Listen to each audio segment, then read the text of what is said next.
अस्सलाम वालेकुम students, I am doctor Rabia.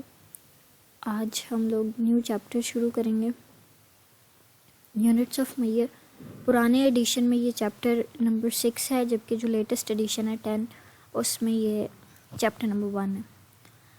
So units of Maihar हम एक्सरसाइज फिजियोलॉजी के अंदर डिफरेंट किस्म की टर्म्स, वर्क, एफिशिएंसी, पावर वगैरह यूज़ करते हैं। इन टर्म्स का कोई यूनिट होता है जिसके अंदर हम इसको मैयर करते हैं। सो हमारे पास दो डिफरेंट टाइप के यूनिट सिस्टम्स हैं, एक मैट्रिक सिस्टम है और दूसरा एसआई यूनिट है। जो मैट्रिक सिस्टम है यूनिट्स का, वो एक स्टैंडर्डाइज्ड सिस्टम है मैयरमेंट के लिए, जिसको मोस्टली जो साइंटिस्ट जो हैं डिफरेंट कंट्रीज़ के वो यूज़ करते हैं, और ये ऑलमोस्ट सारे साइंटिफिक जर्नल में यूज़ किया जा सकता है।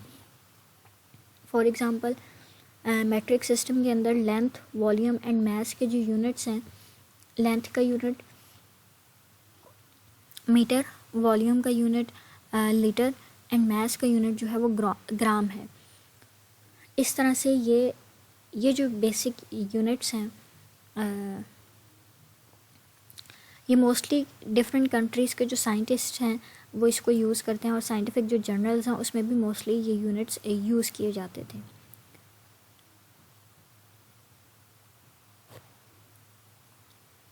इस सिस्टम का जो मेन एडवांटेज है वो क्या है कि यहाँ पे सब डिविजन्स या मल्टीपल्स आ सकते हैं, जिसको हम यूज़ कर सकते हैं in the factors of 10 using the prefixes attached to the basic unit, यानी मिलीग्राम या किलोग्राम। सो ये किलो जो है वो एक प्रीफिक्स के तौर पे यूज़ हो रहा है, और हम उसको 10 के फैक्टर से एक्सप्रेस कर सकते हैं। जैसे यहाँ पे दिखाया गया, मेगा जो है वो 1 मिलियन है टू द मतलब बेसिक यूनिट। इसी तरह से सेंटी 100 है, नैनो 1 बिलियन है। इस तरह से हम इसको प्रीफिक्स, इस बेसिक यूनिट को यूज़ करने का एडवांटेज ये है कि हम इसको प्रीफिक्सेस के फॉर्म में भी यूज़ कर सकते हैं। इसके अलावा हमारे पास एक और यूनिट है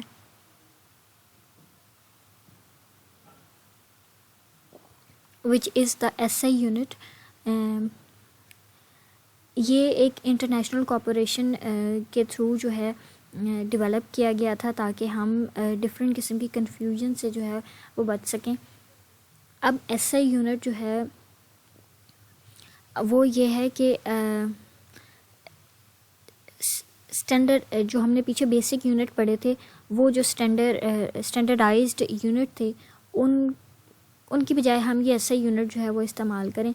इस वजह से इंटरनेशनली एक यूनिट एक क्वांटिटी के लिए जो है वो इंटरनेशनली तौर पर दिया गया उसको, ताकि जो भी कन्फ्यूजन्स हैं या जो भी आप इंटरनेशनली पब्लिश करोगे डाटा, उसमें आपने एसआई यूनिट जो है वो इस्तेमाल करना है, ताकि हर कंट्री से डिफरेंट किस्म का जो है वो यूनिट ना आए और वो डिस्टर्बेंस क्रिएट ना हो। इस वजह से एक चीज़ की एक इंटरनेशनल यूनिट जो है वो एलोकेट कर दी गई। इससे क्या हुआ कि अब ये जो एसआई यूनिट हैं किसी भी क्वांटिटी के, वो सब जर्नल्स के अंदर जो है वो यूज़ की जाती है। फॉर एग्ज़ाम्पल आप किसी अमेरिकन पब्लिशर, अमेरिकन जर्नल का देख लो, ब्रिटिश जर्नल का, पाकिस्तानी जर्नल का, या इस तरह से किसी भी जर्नल का देखोगे तो अब उसमें हर जर्नल में एक फ़िज़िकल क्वांटिटी लेंथ के लिए सेम यूनिट यूज़ किया जाएगा, जबकि मैट्रिक सिस्टम के अंदर हर एक का डिफरेंट यूनिट हो सकता था। सो अब ये हमारे पास कुछ ऐसे यूनिट्स हैं डिफरेंट किस्म की क्वांटिटीज़ के। फोर्स का ऐसा यूनिट न्यूटन है, वर्क का जाउल है, एनर्जी का भी जाउल है, पावर का वाट है, वेलोसिटी का मीटर पर सेकंड है, टॉर्क का न्यूटन मीटर है। These are some of the SI units of some physical quantities. उसके बाद हम पढ़ते हैं वर्क। वर्क क्या है कि it is the product of force multiplied by distance, के एक ऑब्जेक्ट ने कितनी फोर्स के अंदर कितना डिस्टेंस कवर किया है, तो वो उसका वर्क डन कहलाता है। सो ये इसकी मैथमेटिकल फॉर्म आ गई कि work is equals to force into distance. इसका जो वर्क का ऐसा यूनिट है वो जाउल है, newton metre, 1 joule is equals to newton into metre. अब एग्जांपल क्या है कि 10 kg का वेट जो है वो अपवर्ड उठाया जाता है for a distance of 2 metres At the Earth's surface, the mass of 1 kg exerts a force of 9.18 joule a Newton due to force of gravity. अब ये जो आपको दिया गया ये मैस है, मैस और वेट में डिफरेंस होता है. हमने क्या करना है, फोर्स जो है वो फाइंड आउट करनी है. सो मैस उन्होंने हमें दिया हुआ 1 kg मैस के ऊपर 9.81 न्यूटन की फोर्स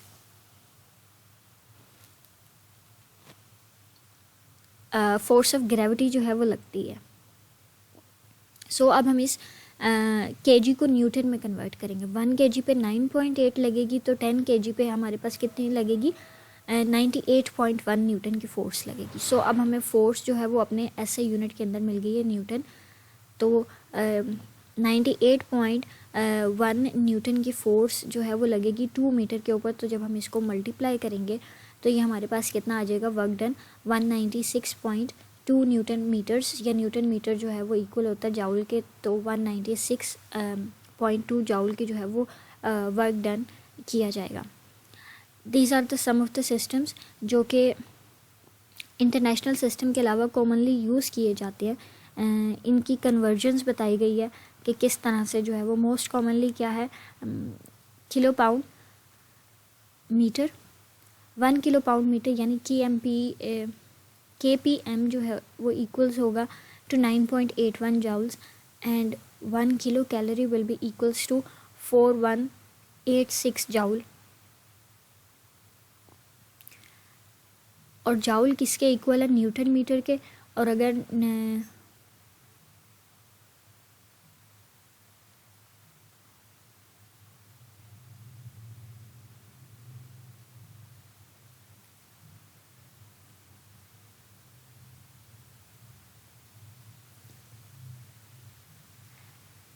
अब मोस्टली जो है वो SI यूनिट्स ही बेशक प्रेफर किए जाते हैं किसी भी एक्सरसाइज परफॉर्मेंस के दौरान. जब हम उसकी मेजरमेंट कर रहे होते हैं तो SI यूनिट ही प्रेफर किए जाते हैं. बट इट डजंट मीन कि आपने सिर्फ इधर ही रहना है. कुछ आपके पास ऐसी कंडीशंस होंगी जिसमें SI यूनिट नहीं यूज़ किए जाएंगे, बल्कि जो मोस्ट कॉमनली यूज्ड सिस्टम्स होंगे फॉर दैट फिजिकल क्वांटिटी वो यूज़ किए जाते हैं. फॉर एग्जांपल यहाँ पे दिया हुआ है कि बॉडी वेट जो है वो मोस्ट कॉमनली किलोग्राम्स के अंदर दिया जाता है, which is the SI unit of mass. So इससे जो है ना वो घबराना नहीं है. इससे हमने क्या करना है, जो आपको मैट्रिक सिस्टम के अंदर अगर दी हुई है कोई सी भी क्वांटिटी तो आपने उसको SI यूनिट के अंदर कन्वर्ट करना है. या अगर SI यूनिट के अंदर दी हुई है और आपने उसको मैट्रिक के अंदर या मोस्ट कॉमन यूज्ड क्वांटिटी के अंदर यूनिट के अंदर कन्वर्ट करना है तो आपको कुछ कन्वर्जन्स करनी पड़ेंगी. तो उस कन्वर्जन्स के लिए आपको अगेन उसी तरह से सारी वैल्यूज़ याद होनी चाहिए कि 1 न्यूटन के अंदर कितना जाउल होता है, 1 जाउल के अंदर कितने न्यूटन होते हैं, या 1 जाउल के अंदर जाउल के अंदर कितनी किलो कैलोरीज होती हैं. इस तरह से ये आपको जब सारी वैल्यूज़ याद होंगी तो आप जो है वो इजीली कन्वर्ट कर सकते हो. अब हम यहाँ पे इसी तरह से एक एग्जांपल देख रहे हैं कि हमने जो है वो बॉडी वेट जो है वो किलोग्राम के अंदर लिया हुआ है. इस कन्फ्यूजन को दूर करने के लिए हम एक मोस्ट कॉमन यूज़ लेते हैं term. Most commonly used term है which is a kilo pound. ये किलो पाउंड जो है वो यूनिट फोर्स को डिस्क्राइब करने के लिए लिया जाता है. सो 10 kg वेट है तो 10 kg फोर्स अप्लाई होगी. 1 kg के ऊपर 1 यूनिट फोर्स लगेगी यानी 1 kg will be equal to 1 kilo pound. तो 10 kg कितने के इक्वल होगा, 10 किलो पाउंड के इक्वल होगा.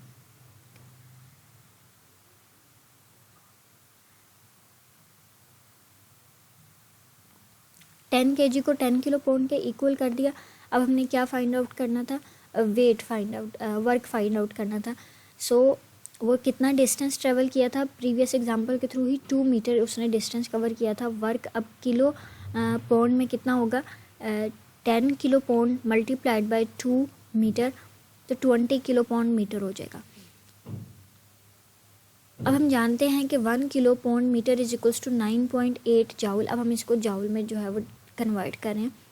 20 kilo pound 1 kpm equals to 9.8 joule. So 20 कितना होगा, 20 मल्टीप्लाइड बाय 9.81.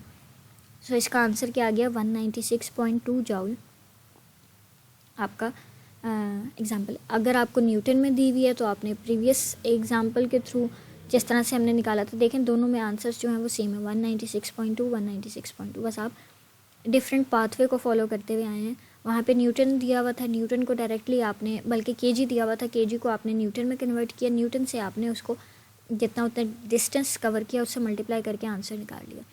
इसी तरह से अगर आपको जो है वो किलो पाउंड के अंदर करना है तो आपको पहले उस दिए गए मास को या फोर्स को कन्वर्ट करना है किलो पाउंड के अंदर, उसके बाद उसको जितना उसने डिस्टेंस कवर किया उससे मल्टीप्लाई कर देना है, तो आपका जो है वो आंसर आ जाएगा। उसके बाद हमारे पास है एनर्जी। वर्क और एनर्जी जो है वो दोनों का वर्क करने के लिए एनर्जी यूज़ होती है, तो जो ऐसा यूनिट है एनर्जी का वो वर्क की तरह जाउल ही है। और लेकिन जो मोस्ट कमर्शियल फूड प्रोडक्ट्स के ऊपर एनर्जी कंटेंट जो दिया हुआ होता है वो किलो कैलोरीज में दिया हुआ होता है, तो अगेन हमें जो है वो किलो कैलोरी को जो है वो कन्वर्ट करना पड़ेगा टू द जाउल, ये जाउल को कन्वर्ट करना पड़ेगा to the kilo calories. So 1 kilo calorie will be equal to 4186 joules या फिर 4.186 किलो जाउल्स। इसके बाद नेक्स्ट हमारे पास टर्म है पावर। पावर जो है वो हमारे पास ये बताता है कि एक यूनिट टाइम के अंदर कितना वर्क किया गया है। दिस इज़ द डेफिनेशन कि work done per unit time is the power. So power का मैथमेटिकल फॉर्म क्या होगा, वर्क डिवाइडेड बाय टाइम। इसका ऐसा यूनिट जो है वो वॉट है। वॉट को इस तरह से डिफाइन कर सकते हैं कि 1 watt will be equals to 1 joule of a work done into per second of a time, into नहीं per second of a time, यानी joule divided by time. So power जो है वो हमें वो रेट बताता है जिस पे वर्क डन जो है वो परफॉर्म किया जाता है। और वर्क डन या पावर आउटपुट जो है वो हमें बताती है डिफरेंट किस्म की इंटेंसिटीज़ को, कि कितनी इंटेंसिटी है एक्सरसाइज की, यानी जितना वर्क रेट हाई इंटेंसिटी कितने वर्क पर या कितनी पावर आउटपुट पर जो है वो काम किया जा रहा है, वो पावर आउटपुट आपको इंटेंसिटी ऑफ एक्सरसाइज बताएगी।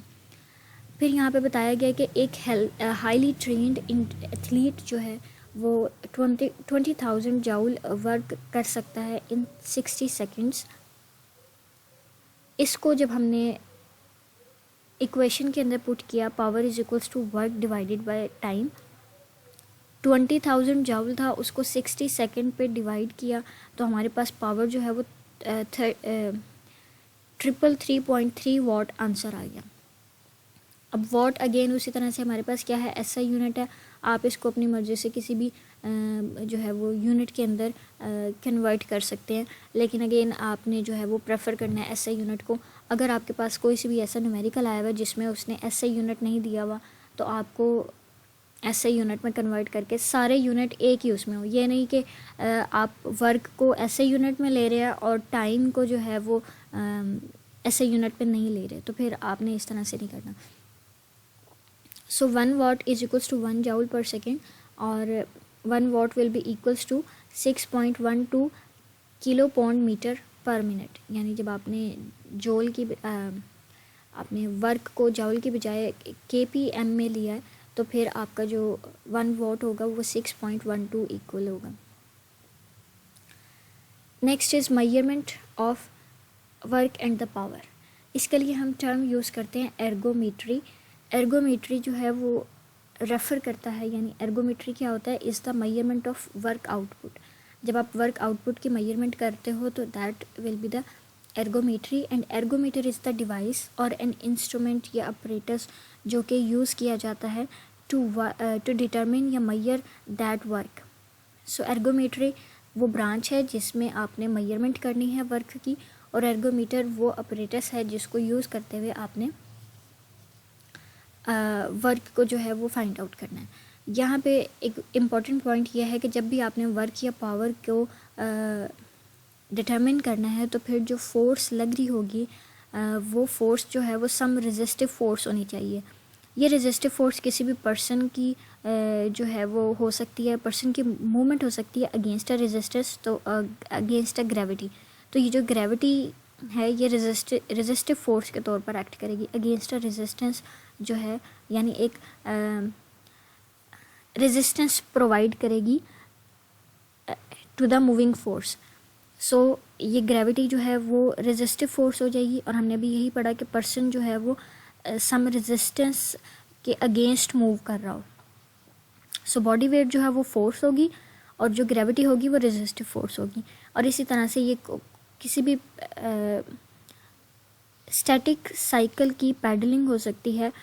पैडलिंग जो होगी वो फोर्स होगी और जो उसको साइकिल को रेजिस्टेंस प्रोवाइड की जाएगी वो रेजिस्टिव फोर्स होगी। अब हम डिफरेंट किस्म के जो है वो एर्गोमीटर्स देख लेते हैं जो यूज़ किए जाते हैं। इनमें से एक जो है वो बेंच स्टेप है।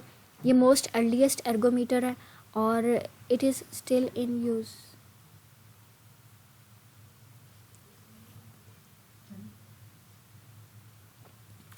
It is still in use, ठीक है कि ऑल्दो सबसे अर्लीस्ट एर्गोमीटर है लेकिन अभी भी जो है वो यूज़ किया जाता है एंड सिंपलेस्ट वे है इसको यूज़ करने का। इसमें हमने क्या करना होता है कि जो सब्जेक्ट है वो स्टेप अप या डाउन कर रहा होता है एक बेंच के ऊपर एट अ स्पेसिफाइड रेट। अब हम इसकी एग्जांपल देख लेते हैं किस तरह से। 70 kg का मैन जो है वो स्टेप अप एंड डाउन कर रहा है on a 30 centimetres bench for. Bench की हाइट जो है वो कितनी है 30 सेंटीमीटर, ये 0.3 मीटर बेंच है और वो 10 मिनट्स के लिए ये स्टेप कर रहा है up and down at a rate of 30 steps per minute, यानी 1 मिनट के अंदर उसने 30 स्टेप्स अप एंड डाउन करने हैं और मैन का जो वेट है वो 70 kg है। सो इन 10 मिनट्स में वर्क डन किस तरह से किया जाएगा कैलकुलेट, उसको जो है वो हम देख लेते हैं। फोर्स जो है अब 70 kg है तो 1 kg पे फोर्स जो लग रही थी वो कितनी थी 9.81। 70 kg पे कितनी लगेगी उसको मल्टीप्लाई कर देंगे 9.81 से, तो हमारे पास आंसर आ जाएगा 686.7 न्यूटन। ये फोर्स आ गई। डिस्टेंस जो था वो 0.3 मीटर कर रहा था पर स्टेप और उसके कितने स्टेप्स थे 30 स्टेप्स थे 1 मिनट के अंदर। तो 10 मिनट के अंदर एक स्टेप में उसने 0.3 किया, 30 स्टेप्स के अंदर वो कितने करेगा मीटर 30 मीटर्स। तो एक स्टेप के अंदर 1 मिनट के अंदर वो 30 स्टेप्स कर रहा है और हमारे पास उसके जो थे वो 10 मिनट्स के अंदर कितने स्टेप्स आ जाएंगे 90 मीटर्स आ जाएंगे। So work done is equals to force into distance. Force भी अब हमारे पास है और डिस्टेंस भी है 90 मीटर। उसने 90 मीटर का डिस्टेंस कवर किया इन 10 मिनट्स में with the 30 steps in each minute. So 6 force को हमने जो कि है 686.7 न्यूटन मल्टीप्लाइड बाय 90 मीटर्स, हमारे पास आंसर जो आ गया 61,803 जाउल्स आ गया। इसको अब हम किलो जाउल में करेंगे तो फिर हम इसको क्या करेंगे किलो जाउल में जब हम इसको कन्वर्ट करेंगे तो आंसर क्या आएगा 61.8। जाउल से आप किलो जाउल में जा रहे हो।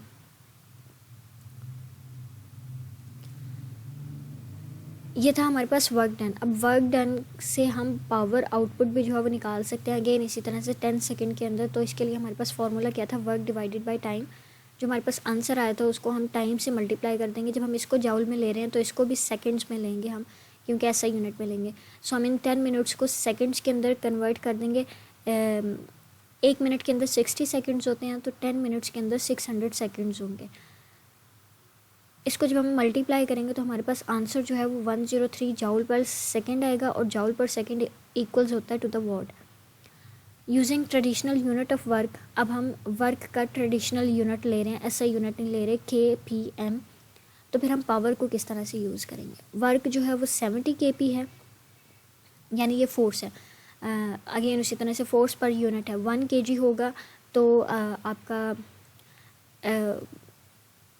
1 kp था और इसी तरह से 70 kg है तो 70 kp होगा। 70 kp multiplied by 0.3 metre into 30 steps per minute. तो हमारे पास 10 मिनट थे तो हमारे पास वर्क कितना हो गया जो कि उसने KPM में किया विच इज़ 63,000 KPM। अब हम इसको अगेन इस क्वांटिटी को यूज़ करते हुए इस फॉर्म में यूज़ करते हुए पावर जो है वो फाइंड आउट करेंगे। तो जब हम इसको KPM में ले रहे हैं तो अब हम इसको मिनट्स में ही लेंगे। जब हमने इसको डिवाइड किया तो हमारे पास आंसर आया 103 वॉट। उसके बाद हमारे पास आता है साइकिल एर्गोमीटर। साइकिल एर्गोमीटर भी जो है वो हमारे पास एक पॉपुलर एर्गोमीटर है जो कि आजकल यूज़ किया जा रहा है।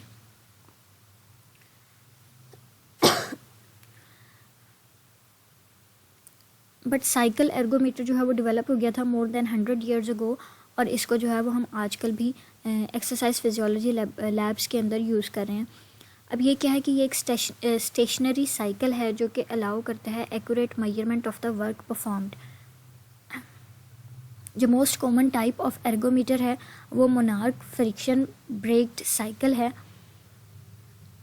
अब इसके व्हील के अराउंड जो है वो एक बेल्ट रैप की गई है। इस बेल्ट के थ्रू रेजिस्टेंस जो है वो कंट्रोल की जाती है बाय लूजनिंग और tightening the belt. The distance, वो डिस्टेंस जो व्हील ट्रेवल करता है वो डिटरमिन किया जाता है by computing the distance covered per revolution of the pedal, कि एक पैडल का आप कितने टाइम जो है साइकिल कंप्लीट करते हो, उससे हम जो है वो डिस्टेंस फाइंड आउट कर लेते हैं। 6 मीटर्स पर रेवोल्यूशन और on a standard monarch cycle, कि एक रेवोल्यूशन में आप 6 मीटर्स का डिस्टेंस जो है वो कवर करते हो। ये हमारे पास एक साइकिल एर्गोमीटर है जो कि एक स्टेशनरी बाइसिकल है, और इसके पैडल्स को जब आप रेवोल्यूशंस कंप्लीट करते हो तो इस रेवोल्यूशन से हम डिस्टेंस जो कवर करता है इसका व्हील वो हम फाइंड आउट कर सकते हैं। अब हमारे पास इसी तरह से एक एग्जांपल है कि 10 मिनट का ड्यूरेशन है। एक्सरसाइज का रेजिस्टेंस जो प्रोवाइड की गई थी वो 1.5 kp है या 14.7 न्यूटन है। जब आप डिस्टेंस ट्रेवल कर रहे हो per pedal revolution which is 6 metres, जबकि पेडलिंग की स्पीड 60 रेवोल्यूशन पर मिनट है। So total revolutions in 10 minutes कितनी होंगी? इस 60 रेवोल्यूशन को हम 10 मिनट से मल्टीप्लाई कर देंगे तो हमें 600 रेवोल्यूशंस मिल जाएंगी। टोटल वर्क कितना होगा कि work multiplied by distance, force multiplied by distance. तो फोर्स जो है वो हमारे पास 14.7 न्यूटन है, और इसी तरह से डिस्टेंस जो है वो हमारे पास 6 मीटर रेवोल्यूशन या 6 metre per revolution multiplied by 600 revolutions. 6 metre एक रेवोल्यूशन में आई थी, जबकि हमारे पास टोटल नंबर ऑफ रेवोल्यूशंस जो हैं वो 600 रेवोल्यूशंस है। तो इस तरह से हमारे पास जो आंसर आ जाएगा इसको इन दोनों वैल्यूज़ को मल्टीप्लाई करने से वो आ जाएगा 52,920 जाउल, और इसको हमने किलो जाउल के अंदर कन्वर्ट कर दिया। इसी तरह से हम इस को यूज़ करते हुए पावर जो है वो फाइंड आउट कर सकते हैं। Work done divided by time जो है वो हमारे पास कितना आ जाएगा, 88.2 वॉट्स आ जाएगा। उसके बाद नेक्स्ट हमारे पास जो एर्गोमीटर है जो यूज़ किया जाता है to find out the work and the power output is the treadmill. Treadmill का क्या है कि जब आप एक पर्सन जो है वो वॉक करता है या रन करता है ट्रेडमिल के ऊपर जिसका 0% ग्रेड होता है, तो उसका जो पर्सन है जो वॉक कर रहा है या रन कर रहा है, सेंटर ऑफ मास जो है वो रेस करेगा या फॉल करेगा विद ईच स्ट्राइड, और ये जो चेंज है राइज एंड फॉल है ये ज़्यादा होगा रनिंग में as compare to the walking. Therefore, it is very difficult to measure that small vertical displacement of the center of mass. So, work cannot be easily determined by walking or running to measure the work when a person is walking or running or a slope. यानी अब आप दो scenarios ले रहे हो कि एक person जो है वो वॉक या रन कर रहा है in a surface which is horizontal plane, ठीक है, और एक जो है उसके ऊपर स्लोप है। तो स्लोप वाली से मेजर करना वर्क को इजी है as compare to the person which is walking on a vertical place. तो इसी वजह से हम अब ट्रेडमिल का क्या करते हैं, इंक्लाइन कर देते हैं, ट्रेडमिल को एक स्लोप की कंडीशन ले आते हैं ताकि हम इजीली जो है वो ट्रेडमिल के ऊपर इजीली फाइंड आउट कर सकें वर्क को, क्योंकि जब वो डिस्टेंस मास ऑफ आपका जो मास जो है वो रेज या फॉल करेगा तो वो डिस्टेंस जो है वो इजीली मेजर हो जाएगा। सो हम इंक्लाइन जो है वो इंड्यूस कर देते हैं ट्रेडमिल के अंदर, और ये जो इंक्लाइन है इसको हम परसेंट ग्रेड कहते हैं। This percent grade is defined as the amount of vertical rise per 100 units of the belt travel. Percent grade को हम किस तरह से कैलकुलेट करेंगे, multiplying the sine of the treadmill angle by the 100। अब ये जितना एंगल बनेगा इस एंगल को 100 से मल्टीप्लाई करेंगे तो हमारे पास इजीली जो ग्रेड है वो जो ग्रेड है वो आ जाएगा।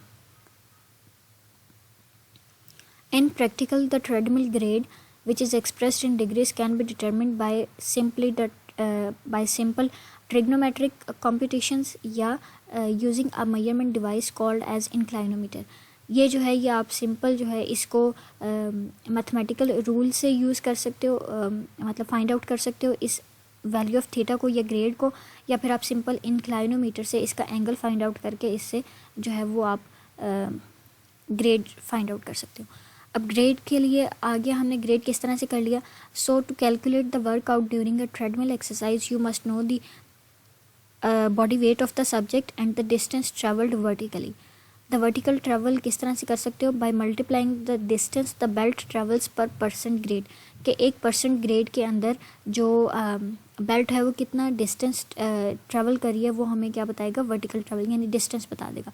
वेट से आप फोर्स फाइंड आउट कर लोगे, इस ग्रेड से आप ग्रेड को डिस्टेंस से मल्टीप्लाई करोगे तो आपको डिस्प्लेसमेंट मिल जाएगी यानी डिस्टेंस मिल जाएगा। अब अगेन इसी तरह से हमारे पास एक एग्जांपल है, हम इसको देख लेते हैं किस तरह से। एक पर्सन है उसका बॉडी वेट 60 kg है। 60 kg को आप अगेन उसी तरह से न्यूटन में डिवाइड करोगे या केपी में डिवाइड करोगे। 60 kg है तो 60 kp आएगा, जबकि न्यूटन में ये 588.6 न्यूटन आ जाएगा। ट्रेडमिल की जो स्पीड है वो 200 मीटर पर मिनट है, जबकि ट्रेडमिल का जो एंगल है वो 7.5 ग्रेड है। अब हमने ग्रेड का इसी तरह से फाइंड आउट किया था कि उसको हमने जो है वो क्या कर देना, फाइंड आउट कर लेना। 7.5% है तो 7.5 डिवाइडेड बाय 100 हो जाएगा तो 0.075 आ जाएगा। और एक्सरसाइज का टाइम जो है वो 10 मिनट है। अब हमने करना है वर्टिकल डिस्टेंस। फोर्स हमारे पास है, इन वैल्यूज़ को यूज़ करते हुए हमने जो है वो डिस्टेंस डिस्टेंस फाइंड आउट कर लेना। 200 मीटर पर मिनट किया और हमने कितना किया एंगल, फ्रैक्शनल ग्रेड कितना था हमारा 0.075, और ये हमने कितने टाइम के लिए किया, 10 मिनट्स के लिए किया। तो हमारे पास जो डिस्टेंस आ गया वो 150 मीटर आ गया। सो वर्क कितना था, वर्क का फॉर्मूला क्या था, फोर्स इनटू डिस्टेंस। फोर्स हमारे पास है, इसको डिस्टेंस हमने निकाल लिया, इसको जब हम मल्टीप्लाई करेंगे तो 88.3 किलो जाउल आ गया या 88,290 जाउल आ गया। इसको अगर हम ट्रेडिशनल उसमें करें, यूनिट्स के अंदर करें, 60 kp के साथ करें और बाकियों को जो है वो हम अगेन उसी तरह से मिनट में करेंगे तो फिर हमारे पास जो वैल्यू आएगी अगेन उसी तरह से 9000 kpm, या आप इसको जाउल के अंदर कन्वर्ट करोगे तो 88.290 जाउल, और अगर आप किलो जाउल में कन्वर्ट करेंगे तो 88.3 किलो जाउल आ गया। ये था हमारा आज का लेक्चर जिसमें हमने पढ़ा वर्क, पावर और डिफरेंट एर्गोमीटर्स।